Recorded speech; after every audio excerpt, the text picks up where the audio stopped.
Well, shout out to Cecil, but they mentioned on the waiver show, him and Sig, that expect to see Drew Lock at some point this year and not an injury reason. So hey, we got it, Christian. We got Drew Lock, baby. I'll be busting out those.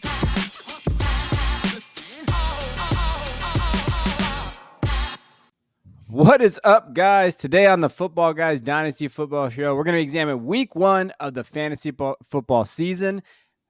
There's a lot of good, there's a lot of bad, a lot of injuries going on, so we're going to be diving into all of that. But we're going to start with Arthur Smith and my hatred for that man. So Atlanta Falcons, we're going to start with you guys there. Drake London, goose egg, didn't do anything this last week. Kyle Pitts, semi-goose egg, wasn't really great either. We'll talk about the running backs, Algier and Bijan, and what that impact's going to be. But first, what are we doing with Drake London and Kyle Pitts, Jeff? What are we doing here?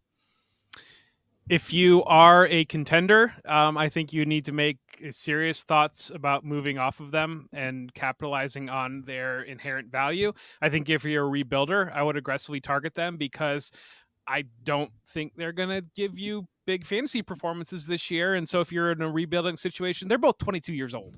And so this is the thing that I think Dynasty is losing sight of a lot of, and especially the redraft mindset hits this time of year. People are losing sight of these players are 22 years old and they are not going to be in this situation for their entire career. Their financial incentives rely on them not being in this situation for their entire career. They're going to have to get to a point in their career where they're putting up big numbers so they can get paid big contracts, because the Falcons are not going to pay top of the market deals for guys that are essentially glorified traffic cones that are trying to draw some attention away from the run game that they're pounding down, and the agents are not going to allow them to stay in that situation. So I think if you're a rebuilder, just view them almost as being on IR more or less, and these guys are not going to add a lot of points to your team this year. But if you're a contender, I think it's a serious consideration on moving off of them and getting some actual production. I'm not as sold that they're not going to be good this year. So they each participated on like 90% of routes when they were out there. So they were running routes. I think that's a good thing. There was a lot of talk about, Kyle Pitts is just being used as a blocker. He wasn't. He was in the slot a lot. I think the game script in this game was very much so we want to control the ball. Our defense is playing well. We just want to get out of this game without making egregious mistakes. I don't think they're going to be in that game script all the time. I think they will have to throw the ball. And I wonder if it's one of those things where they ease Desmond Ridder into this situation where they start to open up the passing attack a little bit later in the year, or maybe even we see some of that, in the next few weeks. But I think you're right, Jeff. They're not going to be happy about their output. I think Pitts had that one long play. He ended up with 2 catches, 44 yards, something like that. Drake London, though, just didn't get the ball. I think a lot of that can be placed on Drake London. I went back and I kind of watched. I don't think he played very well either. And so while we do like to blame Arthur Smith and we like to blame Desmond Ridder, I think some of that can go back to, these guys both, they didn't have their best game out there either. And I think we will see a better situation for them as the season wears on. They're still, like Jeff said, they're 22 years old and they were good at times last year. Drake London was fantastic last year. Pitts obviously got hurt, but we have proof that he's a good receiver. He had 1,000 yards as a rookie. So I think while everyone is panicking, this could be the perfect opportunity to pounce. And maybe if you do anticipate, well, maybe I'm not getting an elite producer here, but maybe you get them at a bit of a discount and then they turn into a good producer that makes your lineup every week. I think this is a good time to go do that. Yeah, I want to real quick. I just want to push back on one. Their ability to run the ball when everybody knows they're going to run the ball is, I think, unprecedented in the league. And so I don't know that there's a counterpunch or a plan B on any of these game plans, on any of these game script situations. I think they're just going to keep running the ball the entire game, whether they get down or not. They're just going to decide we're going to bludgeon the defense. And that's really what a lot of it is they've built this offensive line. They've got the 2 backs. They're just going to bludgeon these defenses that have largely been built for nickel packages to combat spread offenses. And I just think it's going back to, it's like college football. And we talk a lot about college football. We do a lot of college football content. We know that there are very different offenses in college football. And if you get Navy down by 2 touchdowns, Navy's still going to try to run the ball down your throat. That's just what they're going to do. And that's what I think we're starting to see the breakaway from NFL offenses largely looking very similar or trying to be the same thing, even with worse talent, to the point of, hey, we're just going to do this one thing really, really well, and you better be ready for it. Otherwise, strap it up, because this is going to be a physical game, and that's just the way that they're going to play week to week. I just don't think there is a game script for them to spread the ball out and throw the ball. Would you like to yell back, Christian, or are you good? No, I mean, I understand it, and I understand Yeah. like that's how they've built this team, right? Like even the two guys we're talking about, Drake London and Kyle Pitts, are big guys that can block. Like and then their other wide receiver, Mac Hollins, another big guy who can also block. And so they've constructed the team in a way that suggests that. I just don't know that every game's, because by week 7, teams are gonna just hone in. They're gonna put 9 men in the box, and then Desmond Ritter's gonna have to go out there and win some games, I think. But you could be right. Here's the situation though, is like last year we do have like 10 target games for Drake London, like 8-9 target games, and they improved their quarterback situation. Yeah. So I don't know. Kevin, go ahead. What were you going to say? No, I was just going to say a little bit of both, but I do think that as their opponents get better, they play Carolina. So I do think that they're going to have to throw more against other teams as well. Bryce struggled in that game. Bryce Young struggled in that game. They had opportunities. They had short fields. So I think that did play into what we saw on this first week. So you're going to see different kind of game scripts, I think. I think playing at Detroit, at Jacksonville, that's a tough stretch. Going to Green Bay, who looked really good against Chicago. So they're going to have to do a little bit of things. I think the thing with Pitts and with London is they got to be efficient when they get targeted. So I think what you're going to have to see is they're going to have those games where they get targets 4 times and they have 3 catches, 80 yards, a touchdown. Like if you're expecting fantasy production from them, they're going to have to be efficient. And to your point, I think there is some blame. I would love to blame Arthur Smith. At any point, I'm going to blame him, especially with that mustache he's got. But I think there is some points to where London just isn't playing well. Like London didn't play well. Okay, hey, can he play better? I want to get to the running backs because I think it's important to kind of know both these guys were top 5 guys, right? I think they finished in the top 5 or at least top 6 or 7 in there in PPR. So, Algier had 24.4 points per game in PPR. Bijan was at 20.3. Like when you're looking at both those guys, I think the good number was Bijan Robinson targets with 6.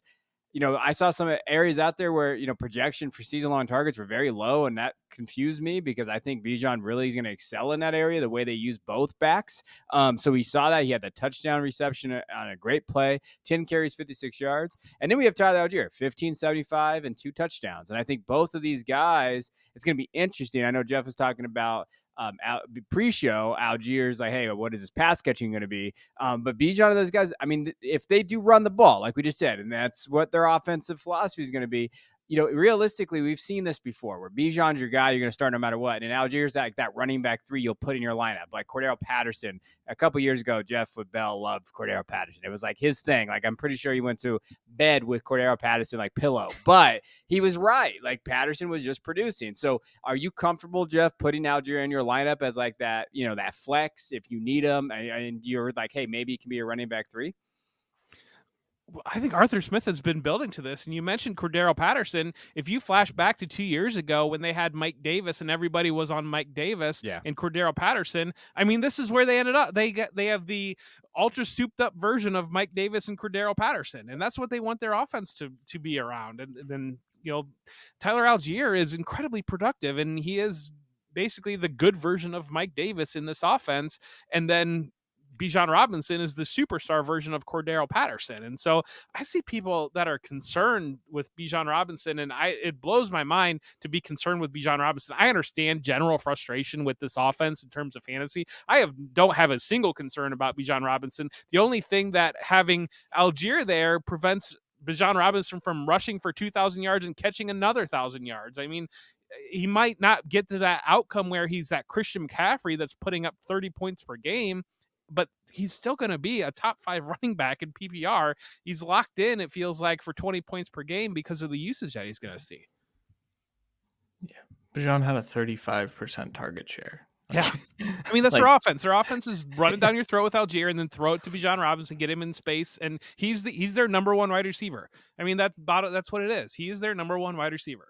Yeah. And Algier, for what it's worth, tied Mac Hollins and Kyle Pitts for the second highest amount of targets. So I do think that once again, I think there will be other game scripts, and I think that if you choose to start Algier as your RB3 or whatever flex play, I think you will be disappointed at times. I think that there's a chance that this Falcons offense isn't super efficient some weeks and they don't score a lot of points. But I think the weeks that they have that opportunity, I think both Bijan and Algier should be in lineups, which is pretty crazy to think about when we talked about this backfield all off season. It was kind of like, oh, Bijan kind of killed Tyler Algier's value. That doesn't seem to be the case right now. Yeah, I mean, bye-week filler. I mean, I think those guys you could do with worse options out there, and also like injuries. If these guys are healthy at this point already in week 1, you're gonna plug some of these guys in. But that's Atlanta. So let's get into, before we move on, take a moment to like this video, subscribe to the channel so you never miss an episode. Comment below with your questions. Let us know. Are you still buying Drake London, Kyle Pitts, going with Algier, maybe in your flex, recent trades, or thoughts on the topic? Also, make sure to head to footballguys.com/plans to become a premium subscriber. Elite subscribers get custom Dynasty content for less than $15 monthly or $70 annually. We have the best Dynasty content in the fantasy football industry. Join today. I'm also a terrible host, and I forgot to put this context in when we were talking about Drake London. So I'm going to do that real quick. Don't yell at me, producers. But Drake, so talk about buying. Drake London at 24 first. This happened today for Tutu and Amon-Ra St. Brown. That is exactly what Jeff's talking about with Amon-Ra getting that production from a contending side. And maybe you want that early 24 first and Drake London. You turn that into Marvin Harrison Jr., Drake May, Caleb Williams with Drake London, and you're trying to rebuild that way. So that is what Jeff was kind of mentioning. I mean, I'm probably smashing Amon-Ra in that deal, but I mean, that's kind of the idea of what he was talking about. But let's get into Detroit. Let's talk about Jahmyr Gibbs. David Montgomery kind of came in there. We always kind of expected Montgomery to kind of have a role in this offense, and he kind of took away from that. But Gibbs did look okay. He was versatile, 42 rushing yards, 7 carries, 18 receiving yards, 2 receptions. And the eye test, I know all my numbers people love that hair, but the eye test told me Gibbs is special. And you could tell he was talented out there. When he ran the ball, it was a completely different speed than what Montgomery had out there. I also think that the Lions offense is missing something right now because Jamison Williams is suspended. I really do expect Gibbs to kind of get used a lot more in the passing game. I think that they're going to use him there. They got to stop throwing screens to who are they throwing screens to? I can't even remember. Marvin Jones. Marvin, that's right. Marvin Jones. Stop throwing screens to Marvin Jones. You know who you should throw screens to? Jahmyr Gibbs. Please get Gibbs in there. So I do think that they're going to use him. I know the coaching staff has said they're going to use him better, use him more in that passing game. Are you worried about Gibbs, Jeff, or is this just kind of rookie first game and they were kind of seeing what they had with him? I'm not worried about Gibbs. I don't know. I'm not worried about Gibbs. I do think that he can still be a running back 1. I just don't know that he's going to be threatening to be that tippy top. We talked pre-show. I think the Lions defense is much, much improved. I think they're going to be a lot less of those games last year where we saw wild back and forth games. That safety tandem, Brian Branch and CJ Gardner-Johnson, is fantastic. And so I think that you're going to see, and Jack Campbell in the middle of the defense as well. I think you're going to see a lot more situations like we saw Thursday night where they're icing the game with David Montgomery late in the game. And so Gibbs needs kind of that big play to, I think, really be where you want to get it. I just don't think he's going to get a lot of volume with Amon-Ra St. Brown. I want to mention Dynasty waivers, Josh Reynolds. I would add Josh Reynolds in even maybe not even deep leagues, maybe medium length leagues, because I think he's going to see involvement even after Jamison Williams comes back. There's a key role for him there, and he's comfortable with Jared Goff. But that's just where I am with Gibbs. I just don't think the volume's going to get there, but he's got the big playability. It wouldn't shock you at all. It's like the Javid Best thing. If you remember back to that, he'd have 2 touchdowns for 65 yards, and he'd have 30 points, and then he'd have like 3 other touches the entire game. Yeah, I want to shout out Angelo FF at Angelo_fantasy on Twitter. He had a tweet, I think it was Friday morning after this game. Dan Campbell saw firsthand the Alvin Kamara, Mark Ingram split. He was on that team. As a rookie, Kamara averaged 9 touches per game during his first 4 games, and during the last 4 games, he averaged 16.5. We could be seeing that same deployment. It could be a late season. I think Gibbs looks like a league winner for the 2023 season. Because I do think that that's what they're kind of holding out for. I do want to mention, though, I mean, David Montgomery was in on 79% of snaps to Gibbs' 27. Like, that is slightly concerning, at least for early season. That's the problem with that whole league winner mentality is If you're looking for this year production and you're trying to get into the playoffs and have a league winner, Gibbs not being out there could cost you a playoff spot. So you have to kind of weigh that a little bit. I think the take that I had out of this game was that Montgomery's still going to be relevant in Dynasty for a while. I don't think that he's ever going to be out of the game plan, especially with how they kept him in, even on those passing downs to pass block and things like that. So I'm pretty in on this Detroit offense as long as Ben Johnson's there. We've talked about that quite a bit. And I think this just adds another piece of that in David Montgomery. Yeah, I think it's important to know we saw how Atlanta wants to play games and we saw how Detroit wants to play games. Those are the takeaways from week one. I think you see a winning team, how they want to play the game now. All right, let's talk about a losing team. Houston, let's get into Dameon Pierce. What are we doing with Dameon Pierce here? I think the biggest thing and the number that stands out, he had a 48.6% snap share. That's the lowest snap share he's had since week one of last year, which was his first game. You're really on the fence with Dameon Pierce. You're either really in on Dameon Pierce or you're kind of out on Dameon Pierce. When I wrote my crowded backfield article, I said, hey, this offense is going to take some time to figure out. I think the new system coming in there with a rookie quarterback, that offensive line needs to play a little bit better. But him not getting that and having that backfield, kind of it's split three ways there. And again, I like Singletary more than most as well. Dameon Pierce feels like a very, very volatile dynasty. He's always been a volatile dynasty asset, especially with the draft capital. But now that he's not getting the usage, I have a hard time seeing him kind of elevate himself into that running back 2 category. Am I wrong, Jeff? Or how do you feel about Dameon Pierce? No, I mean, this is a 3-headed backfield, and that's one of the things we talked about this offseason, the dreaded 3-headed backfields, and they're coming around. I think the theory play on Pierce was that he had complete control. Mike Boone was the clear third down back, and Devin Singletary is going to be involved as well. I mean, if you have Dameon Pierce in Dynasty, I think right now you are praying that maybe on Sunday he has one of these games where maybe they're trailing and he catches 6 dump down passes and he can kind of will his way, get a touchdown, and maybe get up to close to 20 points. And if that happens, you need to get him off your roster. I think that it's just done. I think he's done. I don't know that there's one single player non-injury that lost as much value in Dynasty this past weekend, just because we know that the day 3 running back stigma on that. And if he's at a 40% snap share, I mean, what do you have in a Houston offense that's bad? I think we tend to be lower on Pierce, I feel, on this show. Bobby Slowick came over from the 49ers. And before the 49ers had Christian McCaffrey, they implemented a 3-headed backfield as well. So we kind of could have seen this coming. Although I think when you looked at, Devin Singletary, I thought he would play a role. I didn't expect Mike Boone to play a role until training camp rolled around. And then we kind of saw that was the case. I agree. I think you're kind of waiting now. I don't think you could sell because I think a lot of people are panicked. But I think you wait for that big performance and then you get out as soon as you can, because while I think Pierce is a good back, I think he's talented. It doesn't matter what I think. It just matters how much he's on the field and what kind of usage he's getting. And Houston's not going to be leading in a ton of games. So those would be the games that I think he's valuable in, is when they're leading and he can get a ton of carries and potentially fall into the end zone a couple of times. I just don't see that outcome very much for this Houston team. Yeah, when I wrote in my piece right before training camp, I said if he can get out there on third downs and contribute in some way, he's going to have a higher ceiling. I said, but on the other hand, if he struggles in an area, he's limited early down work, you're going to have a very limited back with just not enough volume. And I think that's really what we're seeing play out without these injuries kind of being there.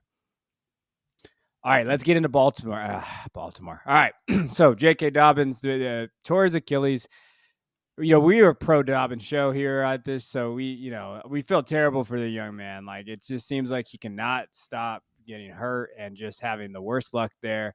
We have to kind of pivot off of that. I know we're going to talk about it. If you go to our football guys, you'll see we did a Dynasty Roundtable talking how you could do that. But if you have J.K. Dobbins on your roster, Jeff, what are you doing? Put him in your IR and you hope the best for him. I think this is just the definition of, this is the most unfortunate situation. I mean, Aaron Rodgers, hopefully he plays again, and that's not how he ends his career. But this J.K. Dobbins situation is just incredibly unfortunate because this is a player that I think he was just going to have a massive season. And entering free agency, I think he would have at minimum gotten the franchise tag, and he would have doubled his career. He would have gone from like 5 million career earnings to 12 million career or 17 million career earnings just on 1 year on the cap. I mean, that's life-changing money. And $5 million is certainly going to set you up very nice, but you triple that. I mean, that changes your entire life. And he's not going to, barring a major miracle, to be honest with you, with an Achilles injury, he's not going to get anywhere near that money in his life now. And it's just, Aaron Rodgers' life didn't change when he went down on Monday night. I think that this weekend, J.K. Dobbins' life changed. Yeah. From a dynasty perspective, we're writing on our dynasty rankings movement. The question is about this, and I said I do think that Dobbins is going to make a return to the NFL. I just don't think that he's going to come back and be a fantasy relevant performer and one that earns enough volume to get paid like that. So to Jeff's point, I totally agree. And that's super unfortunate from a long-term perspective. I don't think the long-term solution to that is on that roster currently. Short-term, if you're in like shallow dynasty leagues and Justice Hill is available, that's the back that I would be targeting. He was involved. It's just, man, J.K. Dobbins had like an 89% market share when he was out there. He was in line for a massive year. I think they go a little more committee, but Justice Hill was involved when Dobbins was out there. Justice Hill was also the first man up. I think that that's going to be a decent asset that if you can scoop him onto your roster and kind of maybe flip him later in the year, I think that that's a good move. Don't forget they're going to trade for Jonathan Taylor. Maybe. I think they are. I mean, if you get through these first couple games, they play the Bengals this week. You win that Bengals game. If you're sitting at 4-1, 4-0, 3-1, I think that you feel a lot more comfortable paying that playing that Colts price. And I mean, the reality of it is J.K. Dobbins can't be in your future plans anymore in any sort of significant way. I mean, if he comes back and he contributes, that's fantastic, but you're no longer planning on paying him and no longer planning on him being that centerpiece.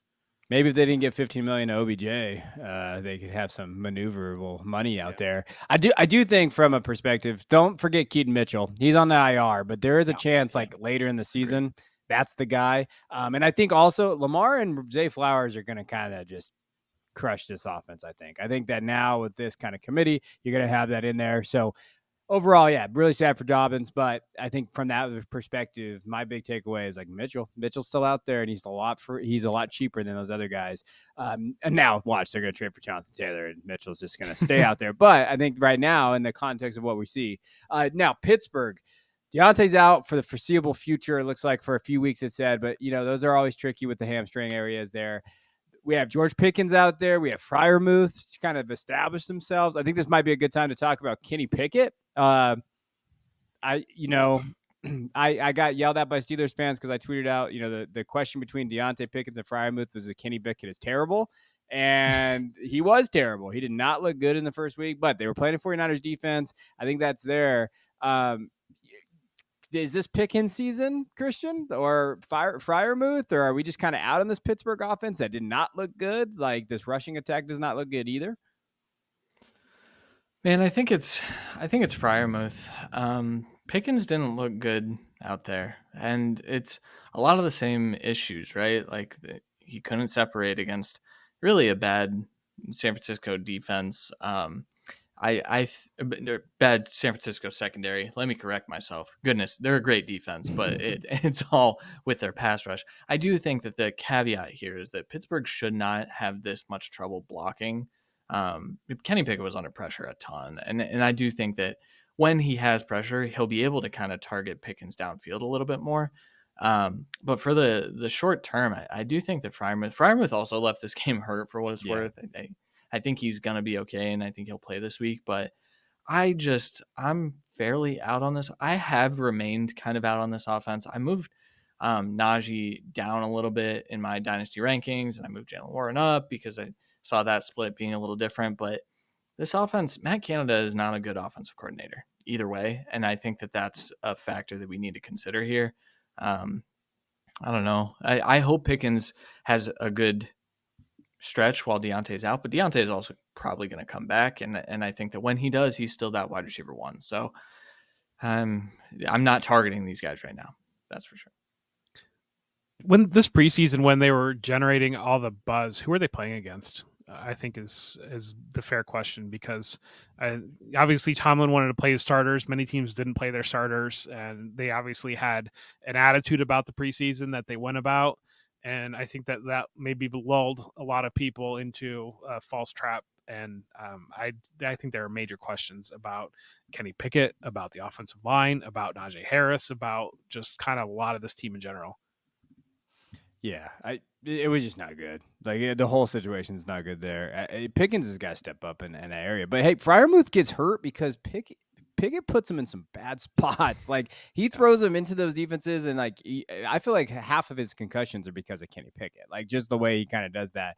Let's just kind of run through some other ones. Eagles backfield, man, it is a mess right now. So Gainwell got the volume, he got the uses there. Swift was not involved at all. Rashad Penny was a scratch from this one, so that looks like that. But now we hear that Gainwell might not be playing this week. So short week. What are we, are we back in on Swift? Like, how does this whole Swift? Because I love the talent, and I believe in the talent there. We did see that usage there, but we know, new offensive play caller, new different things going on there. What do we take away from this backfield, Christian? I mean, I think it's Gainwell's throughout the year. This week, Swift has a chance to maybe change that, but we saw late that Gainwell was sitting out, and people were like, well, he's the one that played in the offense last year. Well, there's a new play caller. It's a little bit of a different offense, and quite frankly, the offense looked a little worse out there. I'm a little concerned about some regression from namely the quarterback in terms of the height of this offense in general. And I think if you take away the ceiling of this offense and then you start talking about a backfield split still, I'm not certain that any of these guys are super rosterable. They're rosterable, obviously, but playable. But I think it's Gainwell's when he's healthy and when he's able to be out there. But I also don't think that they he's sitting out. Cool. They elevate Rashad Penny, and then they give Swift Gainwell's share, Boston Scott, and then they just rotate him in. And I just don't. I think the splits are going to be very similar every week, personally. So low key, I think this was an awful matchup week one for the Eagles, because Bill Belichick had 9 months to figure out how to stop this defense that had taken, or to stop this offense that had taken the lead by storm. They went out in a bare front, dropped coverage, eliminated the deep throws, clogged up every single run game, hit Jalen Hurts, and you're going to see every team is going to do that now, because that looked like that. It shut this offense down. And this was, every team in the league struggled with this offense last year. And if that works, I mean, that's going to be a major pivot for Hurts, because that doesn't play into his strengths. His strengths were that rushing ability, his deep ball, and the attacking deep for these receivers. And so if you eliminate that, take that deep ball out, we know how many big plays did AJ Brown have last year. It felt like you just be flip on red zone and he has 75-yard touchdown. You take that out and you're hitting a Jalen Hurts over and over again. It's going to be a long year for the Eagles. Yeah, I think we already kind of noticed, like, we talked about that a little bit. Like, we've kind of mentioned that it could be that. I still think Swift's talented though. Like, and if he does come out and have a good week this week, then we're talking. But again, like Christian kind of mentioned, it's more of like that. Yeah, okay, well, it's this guy's turn this week and this guy's turn this week. It's hard to kind of consistently trust these guys. We got to go to Tennessee. Oh my gosh, Ryan Tannehill, man, not a great game. 16 for 34, 0 touchdowns, 3 interceptions.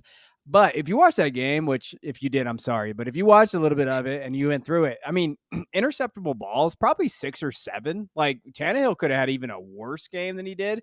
And after last year, a lot of people were maybe touting him as being that late round super flex pick of like that veteran guy that you could maybe, plug and play this year on those builds. It doesn't really look like that, but behind him, Malik Willis is sitting there, heading into camp, out of camp. It was Willis was the 2, Levis is the 3 on that roster there.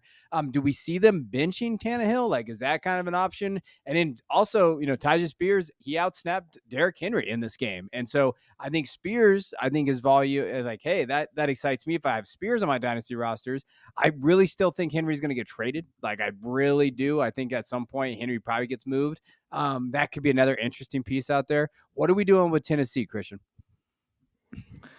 On the quarterback front, I don't think he's going to get benched because I think that I did the Tennessee camp reports, and he was very clearly the best quarterback out there all camp. That doesn't bode well for Malik Willis and Will Levis. I know. Especially Levis, because you had some high expectations.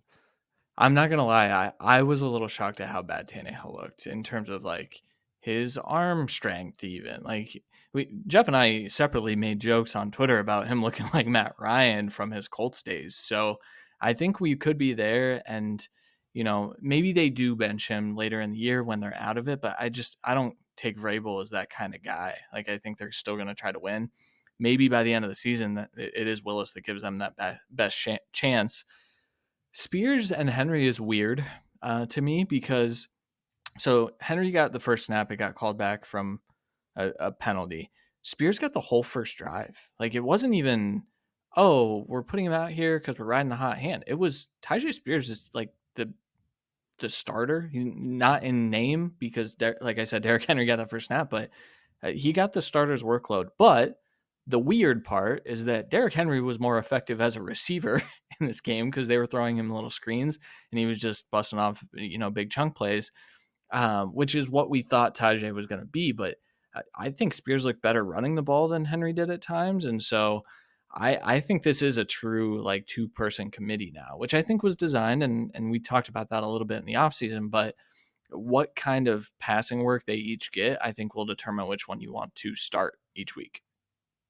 Yeah, I mean, if you got one, you're putting him in your lineup, I guess is the way I look at it. I mean, Spears, the counting numbers didn't really get there, and Henry kind of saved his day with one 46-yard passing play. I think Henry, if you can move off on him on Dynasty, I mean, I think he's one of the biggest sells coming out of the weekend. And if one of your league mates not engaged and didn't realize what happened with Tajay Spears here, because I do think that there was a changing of the guard, but it goes into Ryan Tannehill. They have no ability at all to threaten vertically at all. They cannot threaten it. And you watch Tannehill, and it's like he's loading up to throw at 35 yards, and it's a 7-yard pass to the sideline. It's just there. It's not there at all. His arm's dead. And we see this with quarterbacks. I mean, you saw it with Peyton Manning won a Super Bowl, and you could see his arm was dead, but his mind was still there.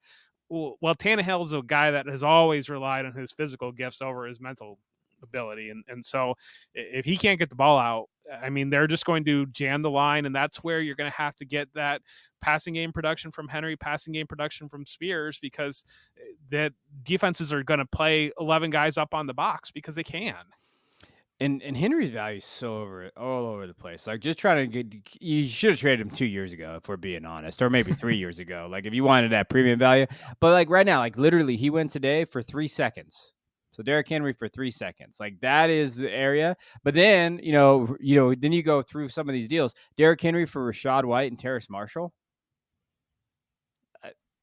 I don't probably still have Henry. I mean, I'd rather have Henry and just ride it out. Like, or maybe he does well. But into the 3 seconds, I'm like, I can see that. I can see like, hey, this is it. I'm gonna take that there. And so like his value, like Jeff said, it really comes down to what your league mates like, how well they actually pay attention. So like it just really find the taco. Yeah, find the taco in your league and sell Derrick Henry to him. Find the taco in your league, or just like understand your league mates. But if it's any dynasty league that most of us are in, it's the 2 guys you can trade with and the other 10 that are sitting there. But you try to kind of give that. Now let's go through some of these. You guys tell me who you think before we get out of here. Players we want to see something more from, or we're gonna get concerned. Like, who is a guy to you that, hey, we're gonna be concerned about this guy in week 2? We know week 1 things happen. You're thinking of like, hey, there's a lot of different context in week 1. It's kind of like that first preseason or the last preseason game. Some guys aren't there. But Jeff, who's your guy that you're a little worried about? Well, I'm worried about Sky Moore, but I don't know. I'm I'm on the fence on Sky Moore because I think what his 0 was so magnified because it was on Thursday night, where it had that happened at the 1:00 window on Sunday, and you're getting zeros from Drake London and T Higgins. That's fair. I don't think anybody would have thought twice about it. But he was out there nearly every snap. He had just missed on a couple big plays, and if I'm watching that Chiefs game, I'm saying we got to figure out a way to get Sky Moore the ball more, and maybe we got to figure out a way to get Kadarius Toney the ball less. And I think that would be my biggest takeaway on that Chiefs receiver room. What about you, Christian? I'm, as an Antonio Gibson truther, concerned. Fumbled, then he was done. That's the end. That was the problem for him last year, was he couldn't hold on to the ball. I am slightly concerned that this is going to be a mainstay. Brian Robinson was active in the passing game. Sam Howell looks like he's going to pull it and run like we kind of anticipated. I'm optimistic for this Commanders offense to be a little better. I'm not 100% sold that Antonio Gibson's going to be a major part of that success. They should trade him. I mean, if you're not going to use him, trade him, because he is talented. Well, that would be the smart thing for the Commanders coaching staff and front office to do. We have not seemed to do very many smart things. I'll wrap this up and wrap the show up with Geno Smith. I've never been a big Geno Smith guy. I'm not a big believer in Geno. And, he looked okay. He had that first touchdown with DK Metcalf, 16 for 26, 60% completion percentage, 112 yards, one touchdown. Did not look good against the Rams defense. 9 points in fantasy. That's not good enough. The Rams defense that starts like a ton of guys that all of our listeners have never heard of. No. There are guys on that roster that I don't know who they are, and I watch a lot of college football and like study prospects and stuff. I have no clue who some of those There's guys probably are. a lot of dudes on there that a lot of IDP guys don't even know. Like, they're just like, oh, waiver wire runs. That's what I'm going to go with. And so, like, for me, I've always kind of been concerned that Geno's going to turn into a pumpkin again.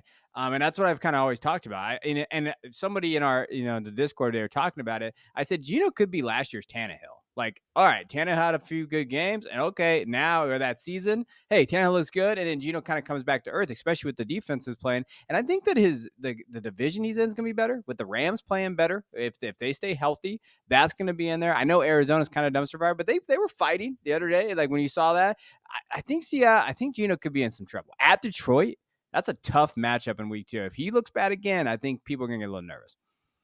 Well, shout out to Cecil, but they mentioned on the waiver show, him and Sig, that expect to see Drew Lock at some point this year and not an injury reason. So hey, we got it, Christian. We got Drew Lock, baby. I'll be busting out those old takes. Wait. Add Drew Lock in your Superflex leagues, right? That is a move to make. I love it. Available. I love to end the show like that. That is exciting. Drew Lock, baby. You're making my heart warm and fuzzy. We can bring those takes back out. All right, guys, the full version of every show can be found on Apple Podcasts, Spotify, or wherever you get your podcasts. If you're enjoying the show, head there, subscribe to the Football Guys Dynasty Football Show.